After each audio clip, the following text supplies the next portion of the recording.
Well, back to one of our top stories now. Newly elected Gauteng Premier Panyaza Lesufi says he will prioritise the fight against crime, corruption and lawlessness. He made the remarks whilst announcing new members of his Executive Council yesterday. There were no major changes to the council of his predecessor, David Makhura, with only 3 additions. The notable names in the new executive are Nt'sekhe, who has been appointed the new Health MEC, and Matome appointed the Education MEC. Meanwhile, Premier Lesufi has listed a number of priorities for the new MECs. Well, joining us now to have this discussion further is Democratic Alliance Gauteng Provincial member of the Legislature, Refiloe Nt'sekhe, to give us some insight on the new Executive Council. Refiloe, thank you so much for your time and thank you for joining us this morning. Good morning to the viewers. So some interesting developments in the Gauteng Provincial Legislature yesterday. Very quickly, your reaction to that? I think the biggest issue for us is the reshuffling. We welcome in the reshuffling, particularly in health, where we've had the MEC removed. As you know, we've been concerned about the Lisbon Bank, what has happened with the Charlotte Nt'sekhe situation, and then the biggest issue in health has also been the issue of the corruption. If you remember Babita Decoran's issue, that there hasn't been any forthcoming, like a proper will to investigate and get to the bottom of that corruption issue around Tembisa Hospital. So having Nt'sekhe there, we're a bit concerned because she wasn't the strongest finance MEC, but she definitely has her work cut out for her because we want to see the backlog of surgeries being addressed. We want to ensure that Babita hasn't died in vain. And finally, people who actually killed her are brought to book and the investigations are done. So that has been the key issue that the DA has been really wanting to see with this new MEC. But whether she's got the ability, I think she's got big boots to actually lead this mission, particularly because her predecessor failed to conclusively deal with these matters.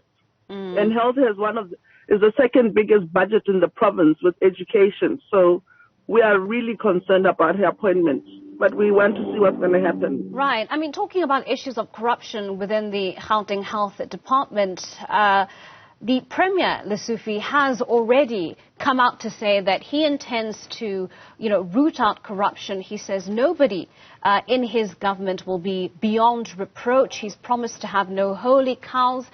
Is this a promising start to his premiership? You know what would have been a promising start? When he was in education, the 431 million in fumigation tenders, if we had seen something happen there, we would have said this is a man serious about dealing with corruption. We haven't seen anything happen there, even to date.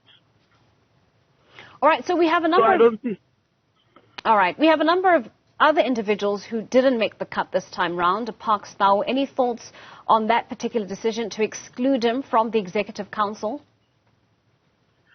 Not particularly, but I think, look, a cabinet reshuffle is always welcome because you hope they are taking their stronger contenders to be in those positions. The worry we have is that most of the people they are taking is mainly people who are in the leadership of ANC in the province versus the capable members in the ANC who need to be able to lead those departments and turn them around. If you look even in social development, they've recycled an underperforming MEC called Legislature from sports, recreation, arts and culture and moved her to social development. You know very well with COVID, social development became a very critical department, and this particular department is now going to be let down because she's not the strongest at all, and she was struggling even in sports, recreation and arts and culture. So just because she's in the leadership, it doesn't help us that way. We need people who are capable and strong and can turn these departments around. Gauteng has the biggest population in South Africa, and the dependency of people on social development now more than ever, where people are struggling to even put food on the table, is such a heavy burden. And we need people who are going to think out of the box, drive these departments, and ensure that there's serious service delivery. If you know, social development even failed to spend over the past five years, they've underspent over R1 billion.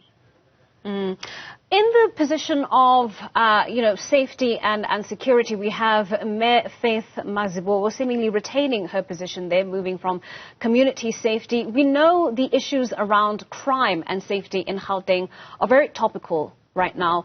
We had the tragic rape of those females out in Krugersdorp, allegedly at the hands of illegal miners. We've recently had the tavern shootings taking place that was also quite topical in terms of a subject matter. So we know that the issue of crime is a major one. What are your thoughts on Faith Mazibuko retaining that portfolio of safety and security in the province? She's very strong for the ANC because, remember, she was always the leader of the ANC Women's League. So her retention is really a political one more than a capability one. Because we've always complained about issues around, especially around GBV. The fact that a lot of police stations don't even have rape kits is a concern. The backlog of DNA testing is a concern. I mean, we can go on and on. So it's just a retention based on your political power versus your capability in driving issues. Crime is a big issue. We as women are really under siege in this province. So you would have hoped as a woman she would have been driving that issue strongly. But you don't see anything having happened. Even if you look at the issue of Krugersdorp, what has happened? It only got highlighted because it was in the media, but it wasn't the first time that people had brought it out into the open to say that there's issues of rape and other issues within the area. And we can go on. There's quite a lot of issues that are really lagging behind in terms of crime in this province. All right. Well, Refiloe, thank you so much for your time and thank you for joining us on our program this morning. That was Thank you for having me. Thank you very much. That was Refiloe Nt'sekhe from the DA's Gauteng Provincial Legislature joining us there to give us her response to the shake-up that we saw happening in the Executive Council.